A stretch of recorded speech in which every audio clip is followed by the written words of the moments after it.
Okay, I gave everybody a chance.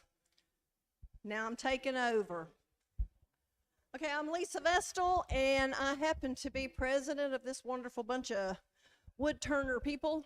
I'm also glad that for the other two females that are here to represent. Yay, go us! But anyway, we have several guests here tonight, and Bob Lassier, I'm going to kill your last name, but anyway, he's our newest member that I know of, or what?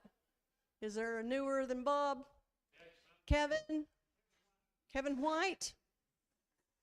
Thank you, I'm so sorry. And it's Kevin Clark. All right, now he is our newest new member. So, now I would like for our guests, I have on record there are 6 of you. So I'd like each of you to stand up and introduce yourself and just give you a short little spiel there, and we'll go to the next one. Talk loud.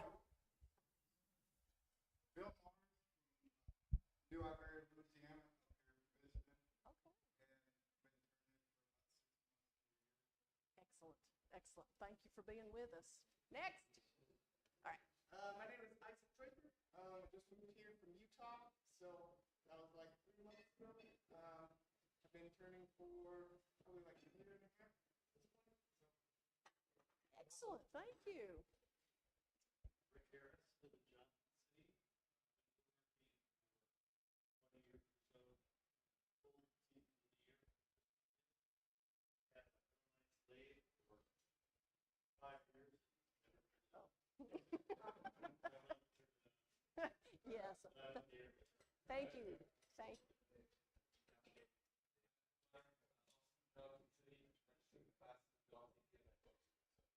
Excellent. I'm glad you're with us. All right. Bob Schrader. I've been turning for about 22 years. Ken Lewis, McGuire, and Jerry started this organization. I'm actually in the process of, unfortunately, closing down my shop. And I've got a radium arm saw, 12-inch radium arm saw. That's the deal. Excellent. Thank you so much. And? Excellent.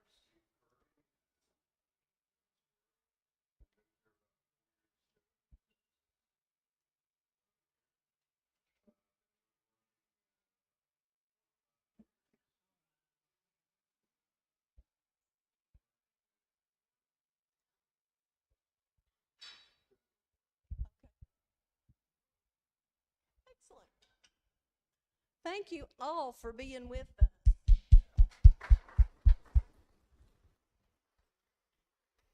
Okay, announcements. Lumber and Craft is having a tent sale, meaning scratch and dent, hadn't sold in the last 2 years. I need to get the shelf space. It will be a tent sale type venue, but there'll be food truck and other types of, it's not just wood, and they'll be doing a tool sale themselves, but it's in the parking lot at Lumber and Craft. Okay, I'm Lisa Vestal, September the 6th. Yes. Okay, Bob and I will be at the McKinney Center on the 23rd of this month. They have a event that they're allowing vendors into that, and we were fortunate to be accepted. So we will be at the McKinney Center in Jonesboro on the 23rd, which is a Saturday. Does anybody in here have any other resources as far as day events? Thank you. That I'm so sorry. people within the group can maybe be able to participate in?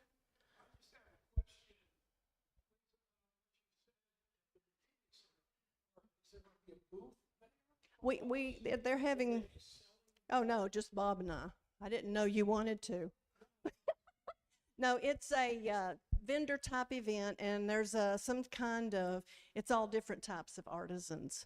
And so from what was gymnasium to a few huge classrooms, that type like this space, and there'll be vendors set up. And that's in Bob and I. So it's just a local thing with local artisans, and we had opportunity to set up a booth space. So I know in October's the storytelling thing, and I think Tennessee Craft sets up for that. So if is any Tennessee Craft individuals, they'll set up once again at the Christian church on the lawn. Let's see. I have a request where I am attempting to have our group in the social face of the public, because I want them to recognize that we are here, plus we do not-for-profit donation.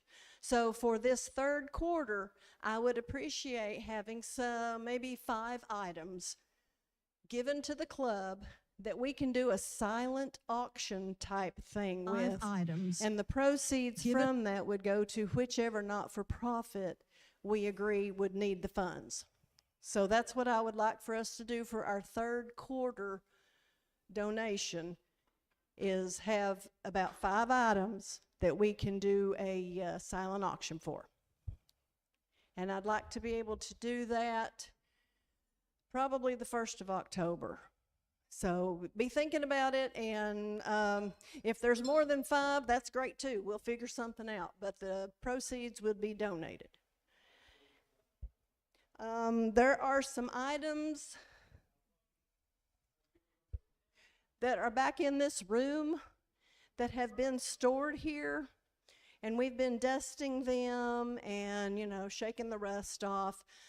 But there's some items back in this room that need to be sold, auctioned through the group, or just outright sold to John Q. Public. Matters not, but the room we have a vacuum chuck back there.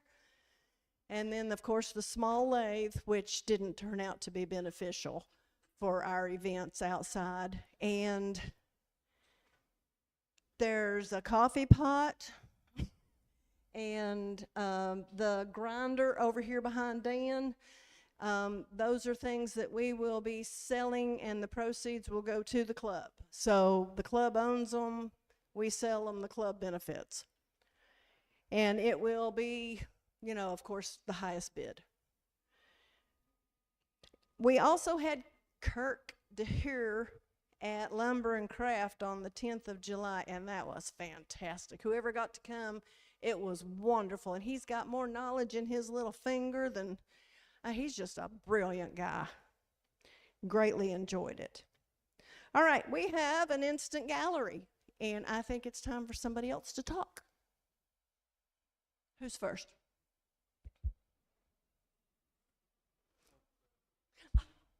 He's awake now.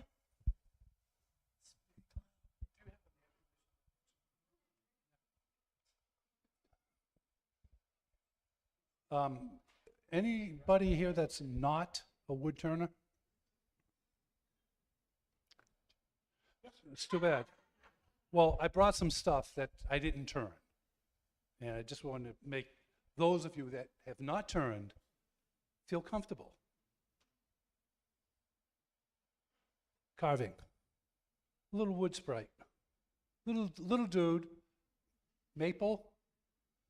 Ash, sorry. Yeah, it was fun. If you ever get around to whittling or carving, power carving, they're fun. And his older brother, I brought him too. The fall is here. My wife said I needed to make a pumpkin. I said, how big, for what purpose, what color? She says, yes. Okay. So here's a pumpkin.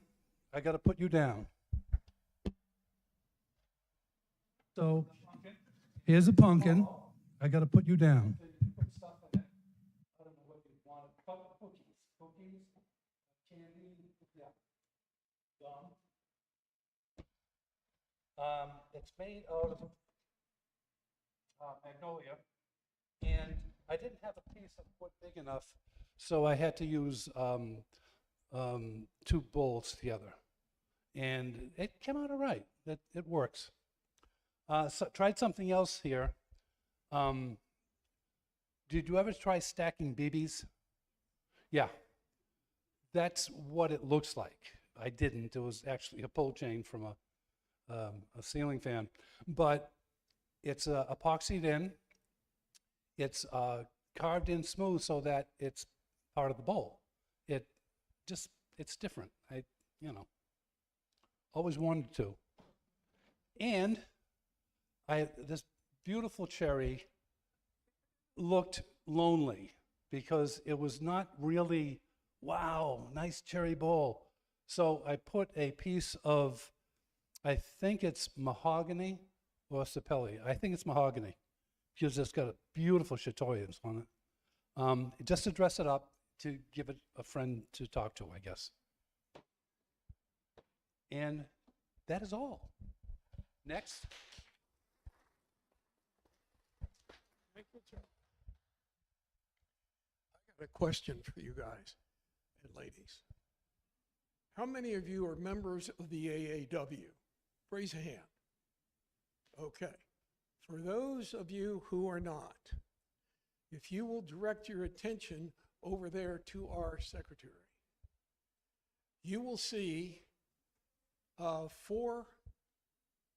was emptying out a room in my shop, and those are old issues of the AAW magazine that you get every month if you pay $74. I will tell you, those are tabbed, and the tabs are still in there for things that my wife saw or I saw that I wanted to play with. There is more knowledge in that stuff. Now, if you pay the $74, I will tell you, you can get into the treasury of the AAW all the way back to the first year, and you can actually search for specific information. It'll tell you what year it is and so forth, and it will come up. So if you're already a member, you don't need those. But if you're not a member, I would encourage you to grab one or two of those. They're free. They're not leaving with me. So if you want to grab a couple of them just to look through to see what it's like, I brought them for just that reason, okay? So don't walk out if you're not a member of the AAW without at least grabbing one or two of those. Everybody around here knows I usually do big things. Stuff like this is something that I do at the demonstrations that we do down at the Folk Arts Center as members of the Southern Highlands Craft Guild. Ken's a member. You sold anything, Ken? Okay. Yeah, it's been a tough year for those folks because the Parkway was down, and you got to want to go there specifically to the Folk Arts Center because it's closed at both ends. They're still working on hauling trees away, I guess, and rebuilding the road. This is a piece of redbud, and I cut this tree down, and it was about that big around. And I turned a bowl out of it. The wood's kind of pretty, actually. Next, this is a piece of spalted pecan, which Scott Benzine and myself cut up, and I've been cutting and making bowls out of it for a year, year and a half. And everybody has asked me how we get things to spalt. This is spalted maple. I'll tell you how you do it if you haven't heard it before. When you get the log cut to the size that you want to take the bowl out of, pour a can of the cheapest beer you can find on top of it at both ends, brush it in, turn it upside down on the dirt, and walk away. Come back, make it a little bit longer, because you want to cut a slice off one end or the other and see how it's doing. Depending on the temperature, the time of year, and so forth, you can get silver maple to spalt inside of 30 days. This is a sugar maple, and you can see all I did was pour a cheap, I haven't had a drink of alcohol in 30 years, one day at a time. Thank you very much. But I spilled more than most of y'all would drink in your life before that, I'll tell you what.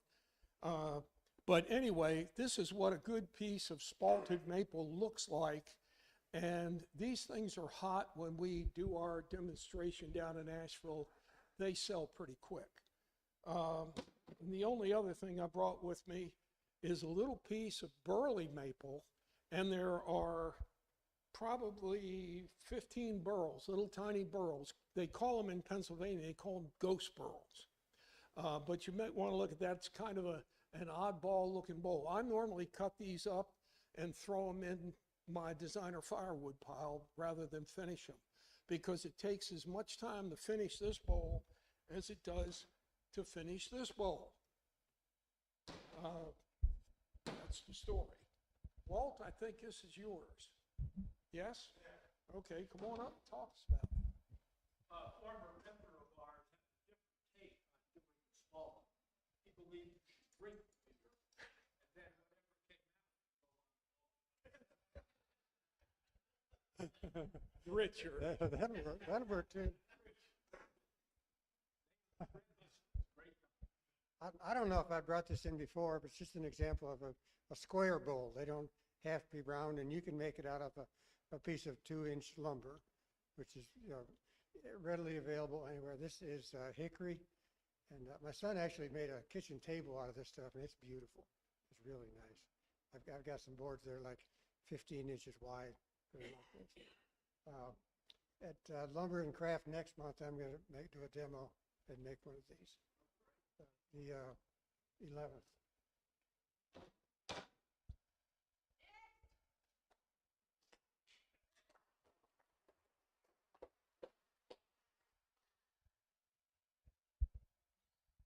There's a couple of Sapele boxes. I did some at Christmas with just a little foot. And so anyway, I was playing around with longer, skinnier bases to see how that would work out. I also tried flocking.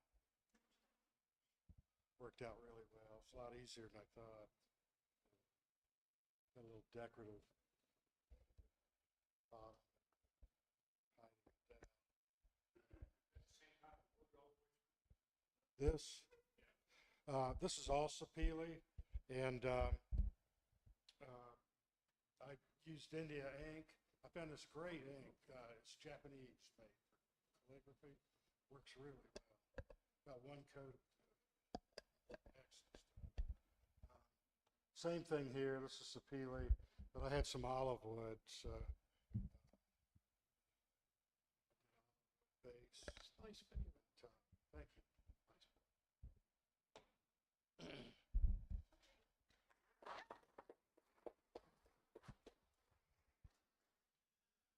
So Ken Lewis is doing renovation on his house, and Ken says, I've got an extra LVL. You need to turn this. And I said, I'm not interested. And he kept on, you need to turn this. I'm not interested. And finally he turned one and he said, you got to turn this. I said, okay. So I put it in the house and I let it matriculate, for a couple months. And then finally I turned it. And it did turn out pretty nice, but I really don't recommend it. That's a lot of work. About the same time then, I started and I made this maple bowl. July has been very productive for me. I think I've finished off about 24 bowls and about half a dozen boxes. This was a piece of walnut firewood. I ordered some firewood 2 years ago, and I asked the guy what he had, and he said, well, I got some walnut. And I said, it's illegal to burn walnut. He said, what? I said, for a wood turner, or a woodworker, it's illegal to burn walnut. But he brought me a log, and I roughed it, and it split. And so I let it sit for 2 years. And I made another bowl for one of our relatives in Johnstown, Pennsylvania earlier this year, and it turned out looking absolutely beautiful from that firewood. And so I had another 4 or 5 of them, so I finished all of those off too, and it is very nice. About the same time as I got that, we ran across a place in Indian Springs that had a tree in their front yard cut down. I was just driving around looking for wood back before I had much wood available to me, and asking what type of wood it was, and they said it was cherry. This is a wild cherry, and I let this one sit around for about 2 years too, and finished it off. And I was telling Ken, I don't think this one will get any further than my desk. It just turned out to be beautiful wood. Then I made this lidded bowl for my financial advisor in Knoxville, who actually had a son about a year ago now. And I had made another one when he had a daughter a few years back, so I was kind of obligated to do the same for his son, so I did that. And we don't get together very often. We talk on the phone most of the time, but that's for them. And then I went to Kirk's demo and took good notes. And I went home and I took a piece of box elder, and I had the tools. I just hadn't really made anything with them, and destroyed that piece of box elder.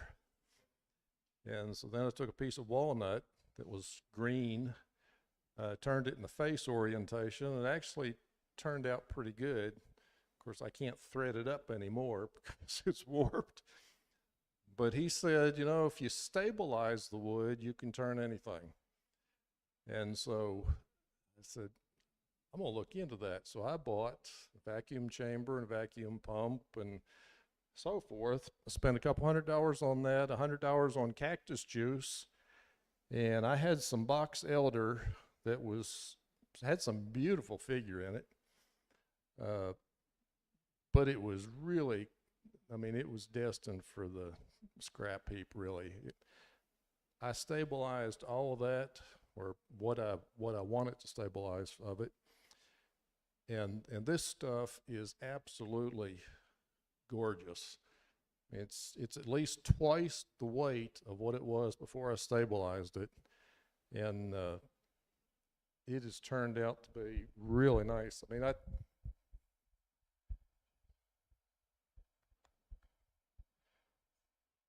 threaded it, so I not only did one, but I did 4. So Kirk was very inspiring.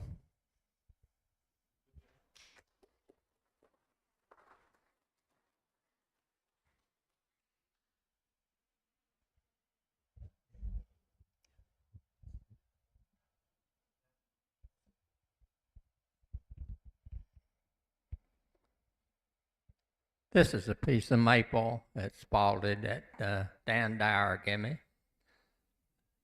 And there's a piece I made out of it. Plus I had several pieces for Christmas ornaments.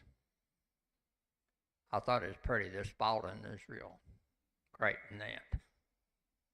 A friend of mine come by the house and had a bunch of wood laying on his truck, and he said, "You want any of it?" And I said, "No." I looked in there, and there laid this crotch piece. I said, "What kind of wood is it?" He said, "Mulberry." But I've never seen mulberry look like that, but it turned out beautiful. The color in it I thought was great.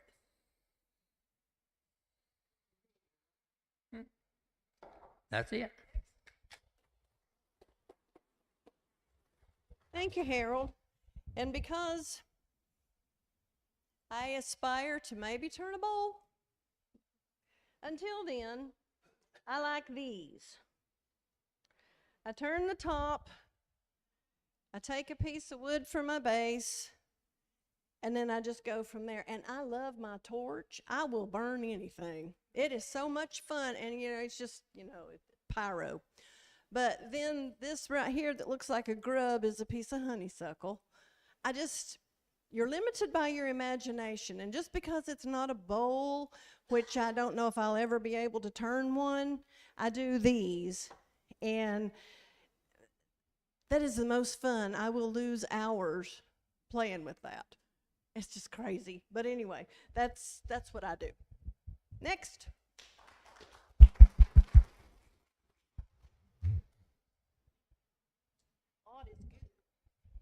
All right.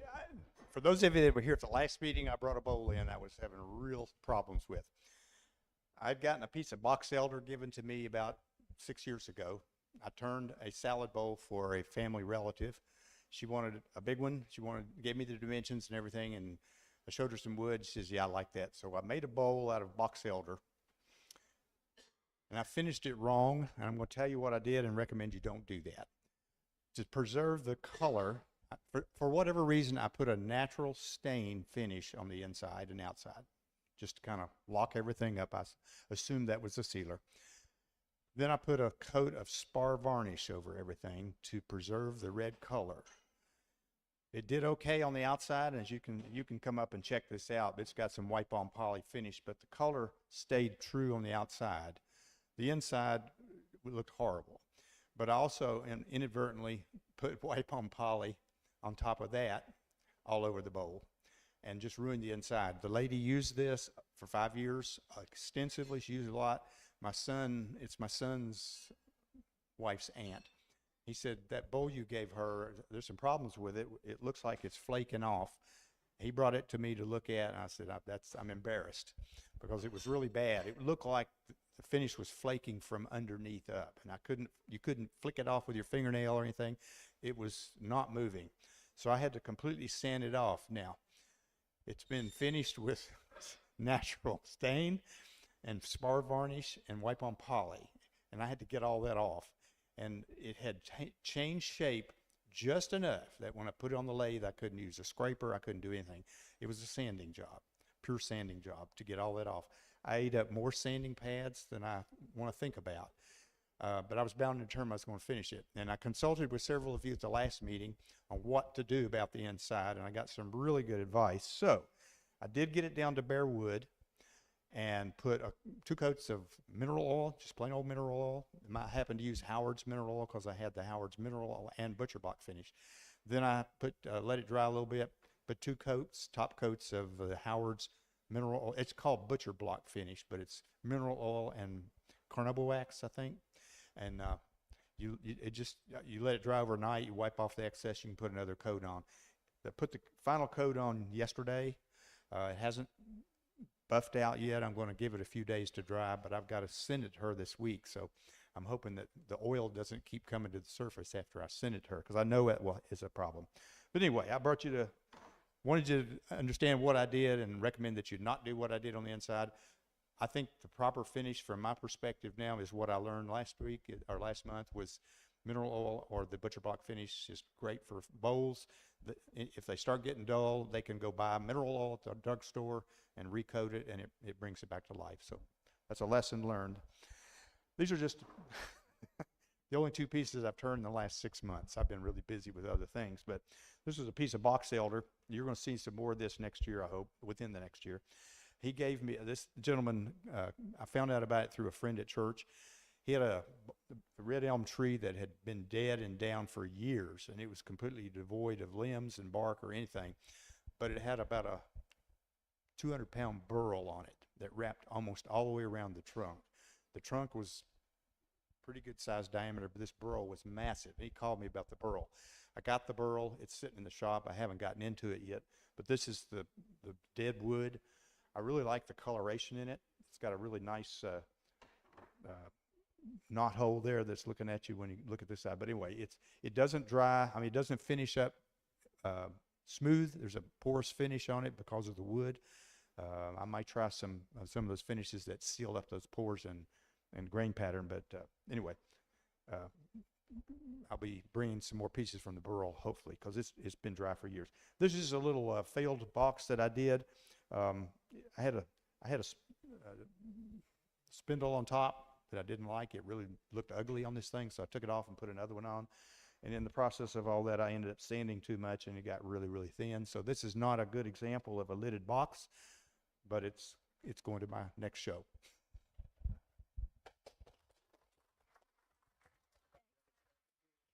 Ladies' house. Yeah, Dave's got, let's just do it now. Dave's got some information to share with the group. There's a widow that is needing help.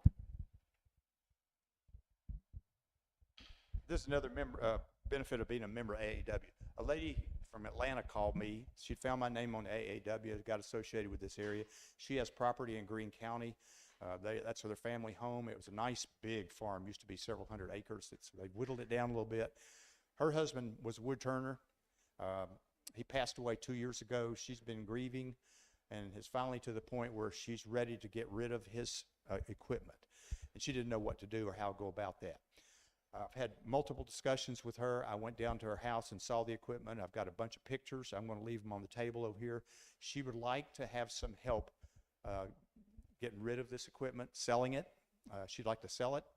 I broached the subject of maybe if we can help you sell it and get a price that you're happy with, maybe you could at the end make a donation to the club. She would say that's very fair. She's happy to do that. So if you're available and have done this before and have some time, she won't be back in this area from Atlanta until October, so we've got some time to work on this, but I'd like to suggest we put a group of 2 or 3 people together. Come look at the pictures. There's some nice looking equipment. It's not in his workshop per se. It's out. His workshop is in a barn. It's unheated, unair conditioned. It's open air, but the equipment seems to be in pretty good shape. I think everything runs. He's got a lot of flat lumber that she's like to get rid of as well. That's been not kiln dried, but stacked and dried. So there's a lot of things there that we could sell and help her dispose of, and make a little bit of money for the club in the process. So if you have done this or are interested in helping me over the later fall when she's back in town, let me know and we can go for that. Thank you. Appreciate it, Dave. Always willing to help. Also, I wanted to find out, are there any other announcements that you all would like to? Yep.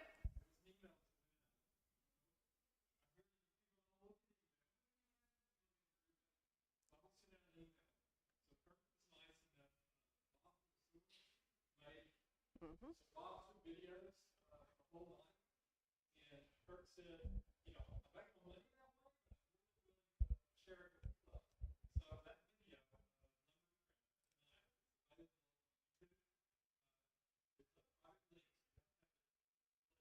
Or it's in their email.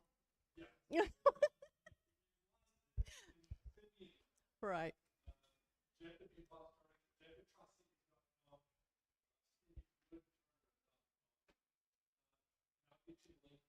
Mm-hmm.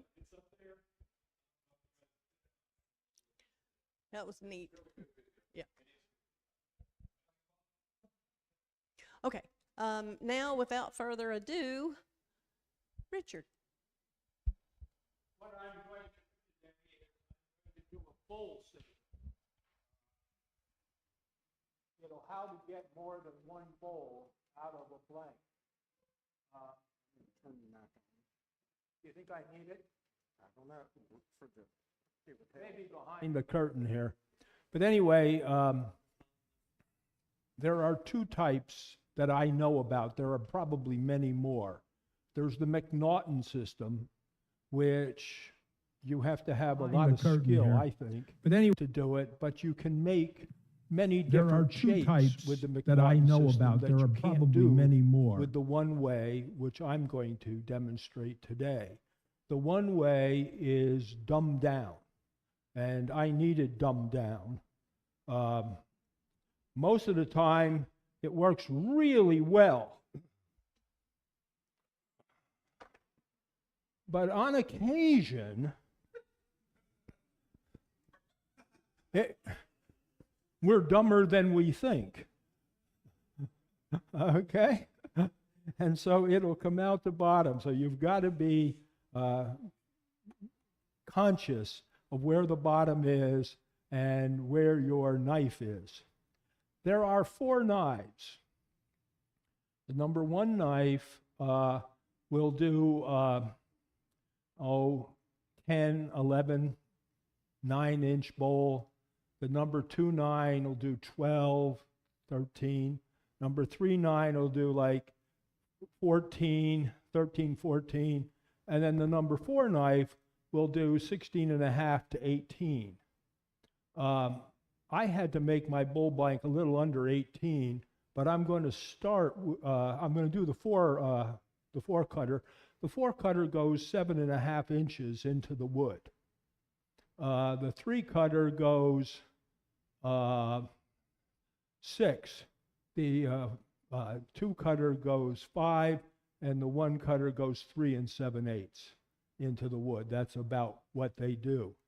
But anyway, the first thing you have to do is you have to make sure that your cutter is dead on with your knife. And as you can see, I've done all the other 3 because it takes some time, but this one is a little high, and so I've got to lower it. And they come with the knives, the 4 knives, and then you get this, which gives the knife support as you go into the wood. And so if you don't put support on it, especially the number 4 knife, you can bend your number 4 blade. Ask me how I know. It wasn't me that did it, but it was somebody at my shop. And what? Can you?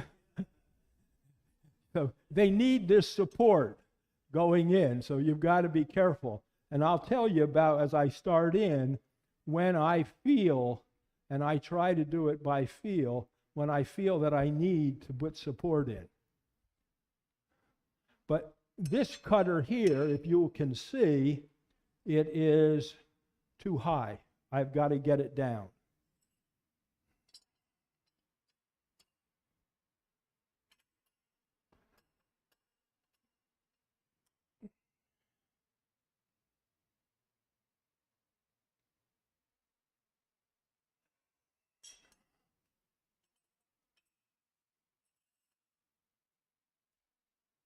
Wow.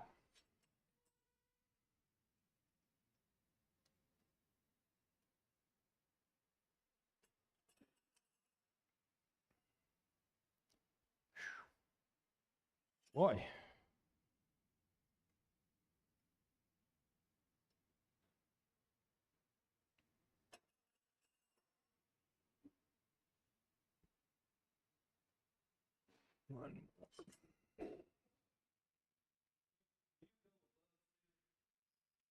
I go dead on.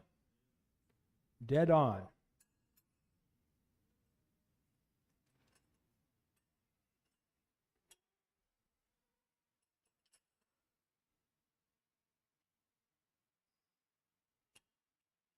Huh.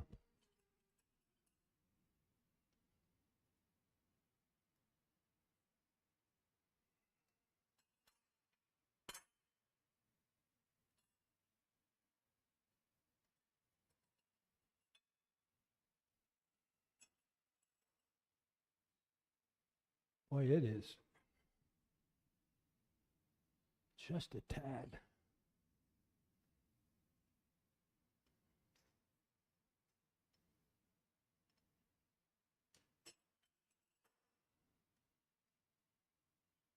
And we have to thank Jerry. My lathe is not compatible with this lathe. And so this is Jerry's base, and the number 1, 2, and 3 cutter are Jerry's. I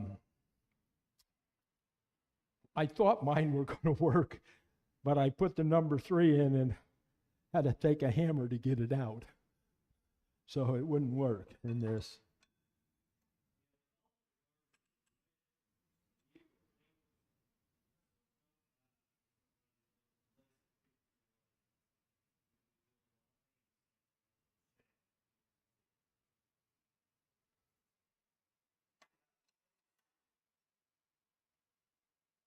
Okay, that's number 3 set.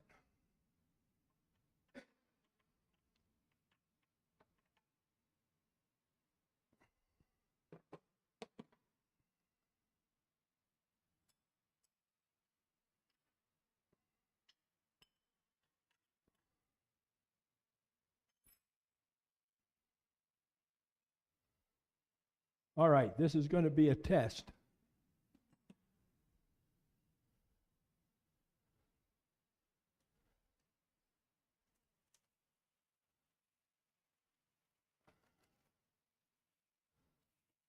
Normally, I put the bowl blank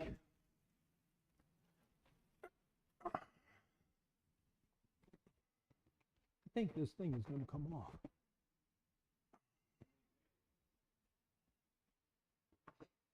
Yeah, we'll see. I've been practicing all day to lift it. No, I'm not getting it.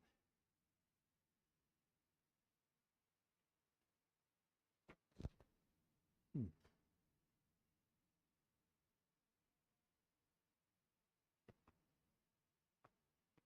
Oh.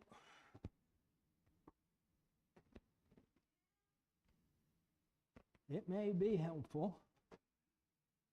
I don't have it square here. I used to be able to do this, but in my old age,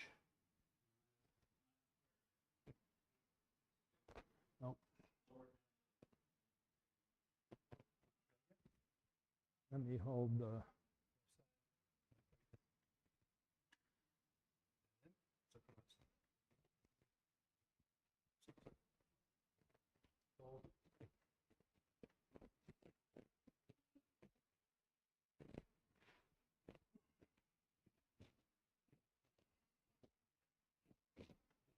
Let's hope this faceplate is going to go on this lathe.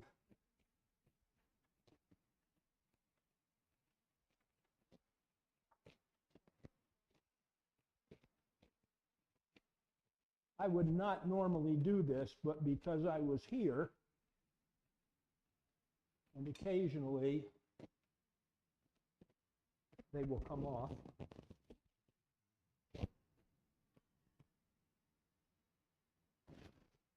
Now, you'll start. Can you hear me? I talk loud enough? Okay. I can do without this.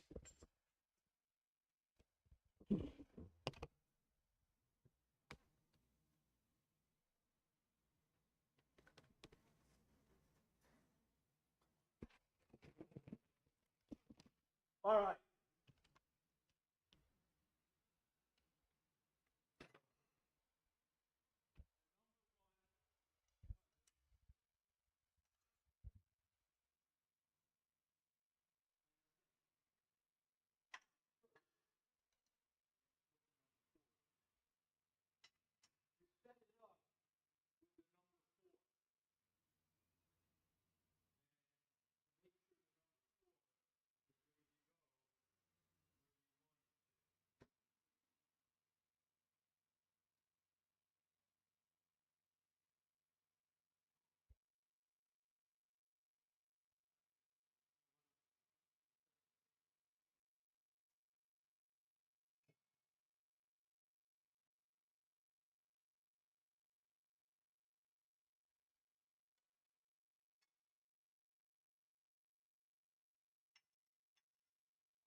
All of these bowls should be big enough to second turn. This is how you would cut something you were going to make a bowl that you were going to set aside to dry, and then after it warped, you could second turn it. And so you need enough mass to do that. So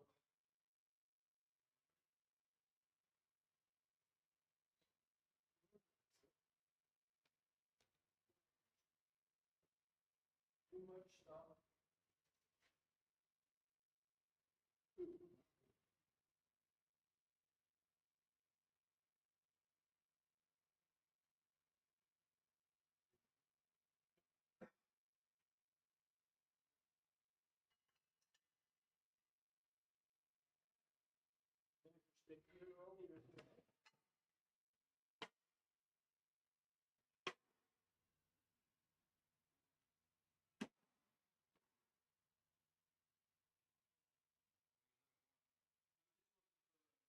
something to give me about 2 inches.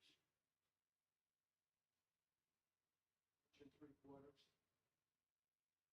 Hold on. I guess if I got it.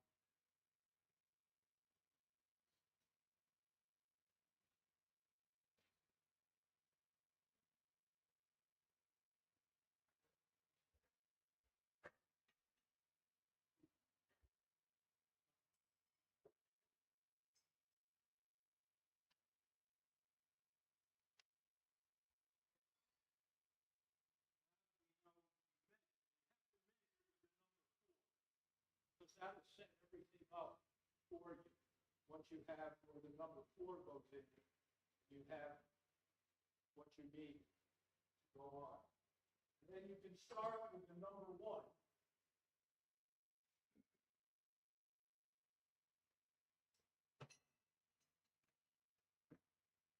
Where you have to get that depth to know that the number 4 is going to go the right depth. And measure it at home. I have to be 1 3/4 inch for to give me a 1 1/4 inch on the bottom.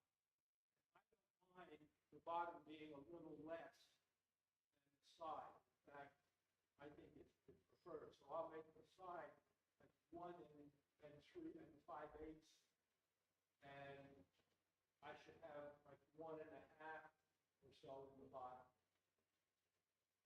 Okay.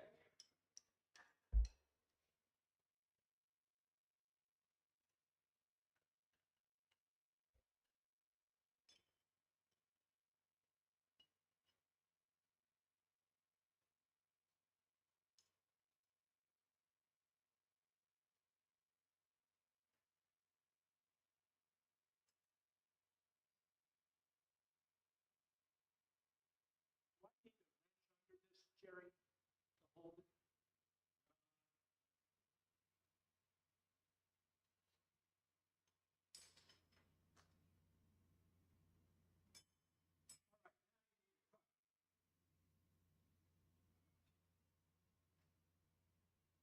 One Way sells cutters with its packet, and this is the One Way cutter.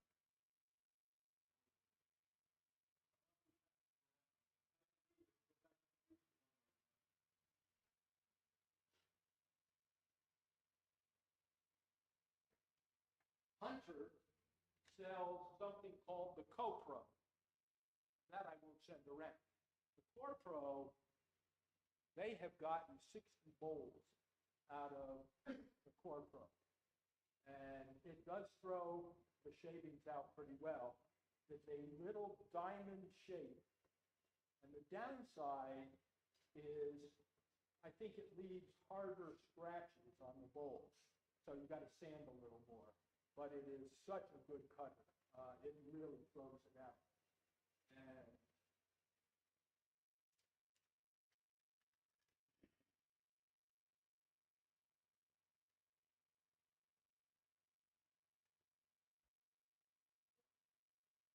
And the CorePro cutter costs a little over $100.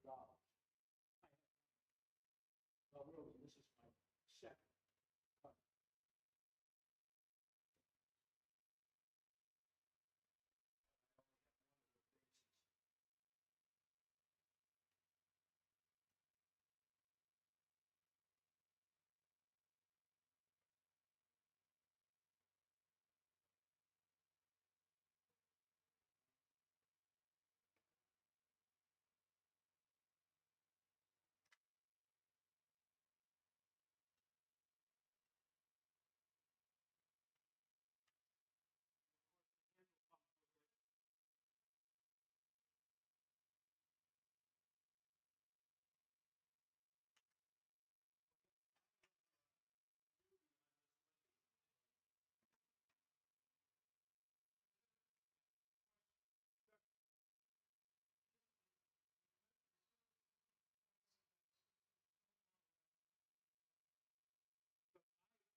So old, I can't tell you. I bought it back when Jerry was still running Woodturners. So I had it, and I have have to thank Jerry. My lathe is a stubby, and my halfway point is 8 inches. This is 10 inches. I thought I would just need Jerry's base, but my number 4 knife fit real nice in it, but 1, 2, and 3 I couldn't fit in. So I had to have Jerry run home and get it. I thank him for that, so we can have this show.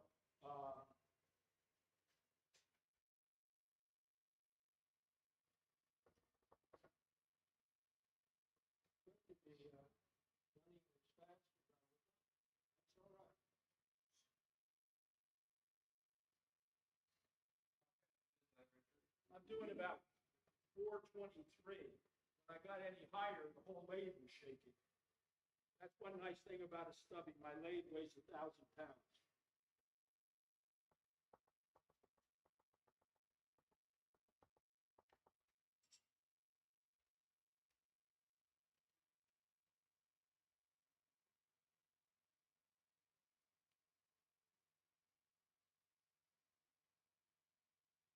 Did not see.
Me several times. So that doesn't bother me. But here I think I'll take the safe way.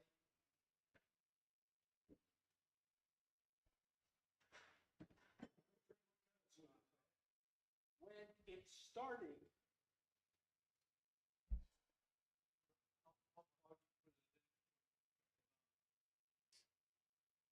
what's that? How far do you cut before you break it off?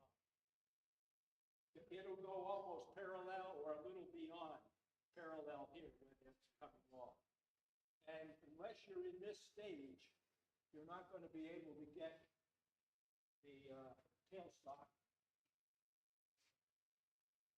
All right, how do I work this? Just hold it.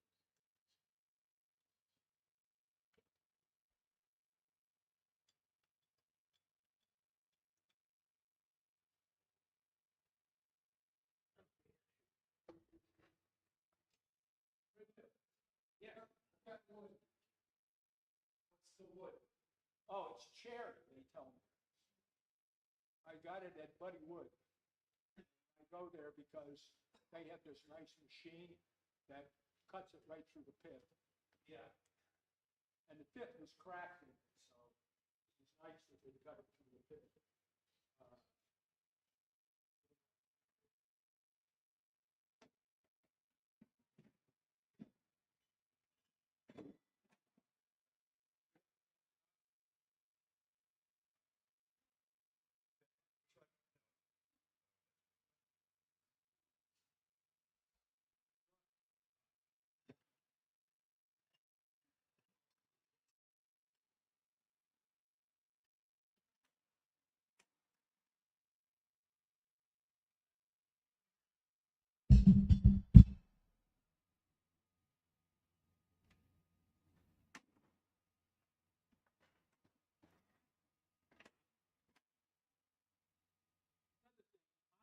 taken the pin out of my tailstock. I don't have a pin in it. And that's because I do a lot of live edge bowls.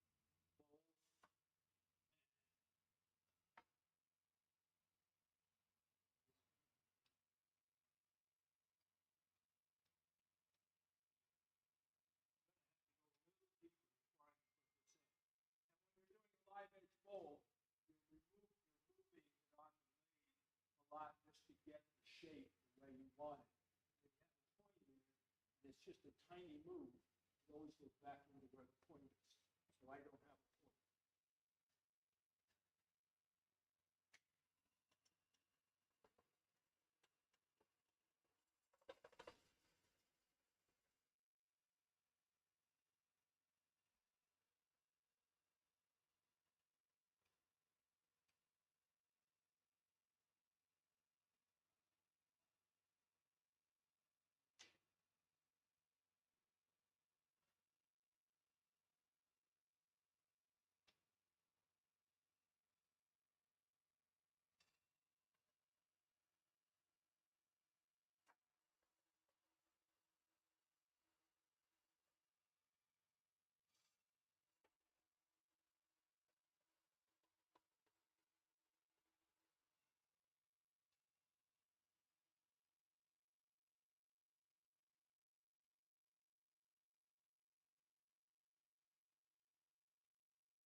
been asked to pose a question to the group.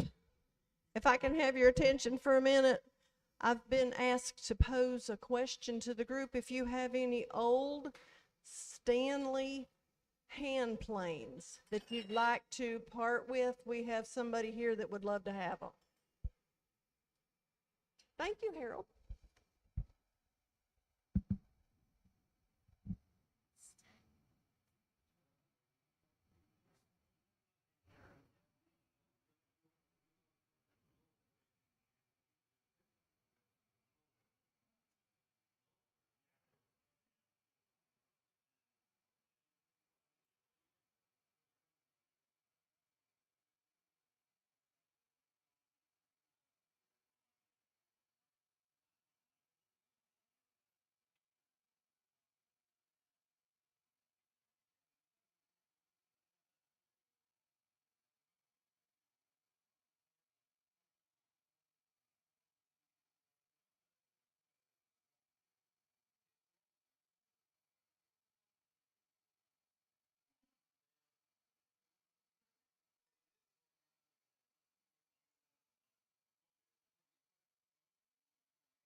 attaches to this.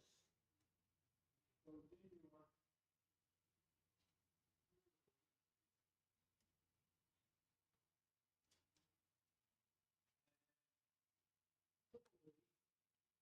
it's brown. It's tricky.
You want to get what you pay for?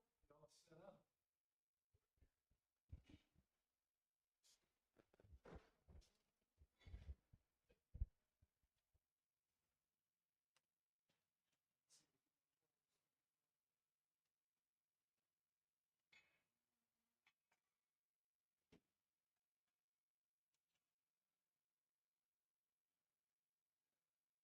Now, when I finish these,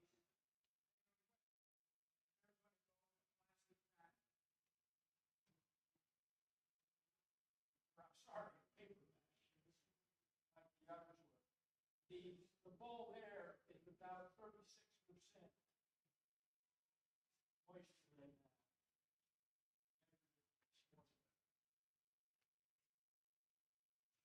I'll leave it in, when I do an active red light like that, I'll leave it in a couple of months, and usually after a couple of months, it's dry enough to sand.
If anybody can volunteer to be our demonstrator next month and October as well, I haven't not been able to get a hold of Sue. And September and October, we need a demonstrator. So please, if you can volunteer, fabulous. If you can't, but you're asked, please be willing to be a demonstrator. I don't know why we've fallen short, but we got a lot of talent in this room.